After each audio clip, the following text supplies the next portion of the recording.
खरं तर तुम्ही शब्द दिला होता कोणालाही सोडणार नाही, अटक केली. मी कालच खरं तर मीडियाला माहिती नाही, दुर्दैवाने वेगवेगळ्या चॅनलचे काही अँकर कारण नसताना माझ्या नावाची बदनामी करून मला त्याच्यात टार्गेट करतात. माझा दुरान्वय पण संबंध नाही आणि ह्यामध्ये मी काल पण जाहीरपणे बोललो. मी पहिल्या दिवसापासून आमचे चोबे म्हणून CP आहेत, मी पुण्याच्याही CPला सांगितलं आणि पिंपरी चिंचवडच्याही, पण पुण्याचे CP म्हणले की दादा टोटली केस ही चोबेंकडे, म्हणलं ह्याच्याकडे आणि त्याच्याकडे असं करू नका, जिथं कुणाची गरज लागेल त्यांनी ताबडतोब कसलाही विचार न करता ती सगळी मदत करा. त्याच्यातले बहुतेक सगळे अटक होते, परंतु दोघं अटक नव्हते. त्यांनी 3 टीम सोडलेल्या होत्या. काल पुन्हा मी सकाळी चोबेला सांगितलं की अजून टीम वाढवा, पण ह्यांना अजिबात सोडता कामा नये, ताबडतोब अटक करून त्यांना जे काही आता नवीन आपण काही कायदे केलेले आहेत, जुने कायदे आहेत, ह्या सगळी कलमं लावून ह्यांचे जे कोणी ह्याच्यात दोषी असतील त्यांच्यावर कारवाई झाली पाहिजे. मी काल ज्या मुलीच्या दुःखद घटना घडलेली आहे तिच्या वडिलांशी पण बोललो. आज मी माझे कोल्हापूरचे कार्यक्रम करून ज्यावेळेस पुण्याला जाईल त्यावेळेस मी संध्याकाळी त्यांच्या घरी भेटायला पण जाणार आहे. माझे इतर पण सहकाऱ्यांना मी पाठवलेलं होतं आणि हे दोघांचं लव्ह मॅरेज झालेलं होतं, परंतु आता तो विषय काढून उपयोग नाही. त्यांनी जरा जरी त्या मुलीनं कधी मला सांगितलं असतं किंवा दादा इथं मला असा असा त्रास होतो, तर ताबडतोब आपण पुढच्या ज्या काही ॲक्शन घ्यायच्या त्या घेतल्या असत्या.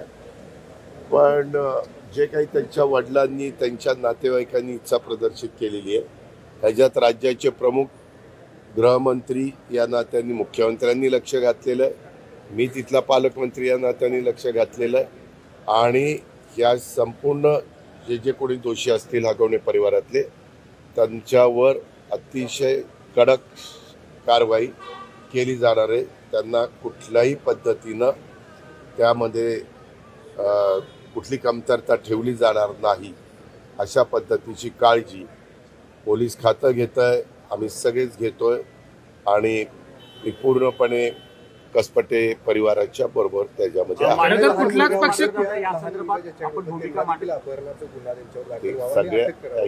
सगळ्या गोष्टी केलेल्या आहेत. 2-3 दिवस तो मुलगा आई नसल्यामुळे रडत होता. काल मात्र तो आजीच्या कुशीमध्ये छानपणे झोपला आणि एकंदरीत मी आज आता काल फोनवर बोललोय, मी त्यांना सगळं काही सांगितलं. ते म्हणले दादा तुम्ही म्हणजे त्यांना लग्नातल्या सगळ्या गोष्टी आठवल्या, त्यांनी पण मला बोलून दाखवलं तुम्ही तो विषय काढलेला होता. आणि आज रात्री गेल्यानंतर मी त्यांच्याशी पुन्हा बोलून त्यांना हे जे काही सापडत नव्हते, आपला पोलिस यंत्रणा एवढी सक्षम आहे, कुठलाही पाताळात जरी लपला तरी आपण पकडून काढू शकतो, अशी म्हणण्यामागचा उद्देश. दादा कुठलाही पक्ष असेल, कुठलाही नेता असेल अशा पद्धतीचे कृत्य करायला सांगत नाही किंवा कुठलाही म्हणत नाही, तरी देखील अशा कृत्यामुळे एक मनस्ताप होतो नेत्यांना. मनस्ताप होतो. तुम्ही काही चॅनलवाले बघा, हे अजित पवारांनी असं, अरे अजित पवारांचा काय संबंध आहे? माझा दुरान्वय पण संबंध नाही, फक्त पक्षाचा तो कार्यकर्ता होता. मग आम्ही काही कार्यकर्ता, उलट तुम्ही पत्रकार मित्रांना सगळ्यांना माझ्या ह्याच्याबद्दलचे मतं किती स्पष्ट आहेत, माझे विचार किती स्पष्ट आहेत हे सगळ्यांना माहिती आहे. आणि मी जर कुणी जवळचा असो लांबचा असो त्याचा विचार आपण करत नाही. कायदा सर्वश्रेष्ठ आहे, प्रत्येकाला सन्मानाने जगण्याचा अधिकार आहे आणि त्याच्यामध्ये अशा प्रकारच्या लग्न झालेल्या ज्या मुली असतात त्यांच्या बाजूने तर अधिक आपण कडक कायदा केले. ही बाब गंभीर आहे, बरोबर आहे. काल तुम्ही म्हटलात की लग्नाला जाणं माझा काही दोष आहे. माळेगावच्या सभेत मात्र आपण जी भूमिका मांडली त्याच्यानंतर तिथं हास्य विनोद रंगला. इतकं गंभीर प्रकरण असताना नाही, एक मिनिट, तुम्हाला साधं कळतं का? मी भाषणात काय बोललो की अँकर लोक आणि मीडियाची लोक मी लग्नाला गेलो म्हणून माझा फोटो दाखवतात. दाखवले ना का नाही दाखवले? हा, माझा काही संबंध. मी तुमच्या घरातल्या लग्नाला आलो आणि फोटो काढला आणि काही वेगळं झालं तर त्यात माझा काय दोष आहे? मी तिथं लोकांना असं म्हणलं की बा असं जर माझ्यावर ॲलिगेशन येत असतील तर मी कुणाच्या लग्नाला जायचा प्रश्नच येणार नाही, मी लग्नाला नाही जाणार. मी लग्नाला नाही जाणार, त्याच्यानंतर समोरची लोक हसली, त्याला माझा काय दोष आहे? तर त्यानंतर आपण पण हसलात, एक मिनिट व्हिडिओ त्याचा प्रकार असू द्या ना. पुढे आले. मग दोष माझा नसताना तुम्ही मला का दोषी धरताय? दोष आहे का माझा? ज्यांच्या घरातल्या मुलीचं हे झालंय, कसपटेंच्या वडिलांना विचारलं की अजित पवार कशा विचारायचे आहेत आणि काय, आणि काल ते माझ्याशीच बोलले. तुम्हाला काय आहे, अजित पवारांच्या शिवाय उद्योग नाहीये. काही माझा कुठेही संबंध नसताना, एक मिनिट, अनेक हजारो कार्यकर्त्यांच्या लग्नाला तुम्ही उपस्थित राहता, त्याच्याबद्दल कोणाचा आक्षेप नाहीये.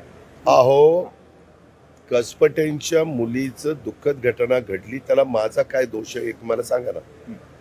तुम्ही अनेक चॅनलवाले, तुमचा पण दाखवतोय काय नाही मला माहित नाही, पण अनेक चॅनलवाले दाखवतात, माझा काय संबंध आहे? मी त्या तशा पद्धतीनं कृत्य करायला सांगितलं.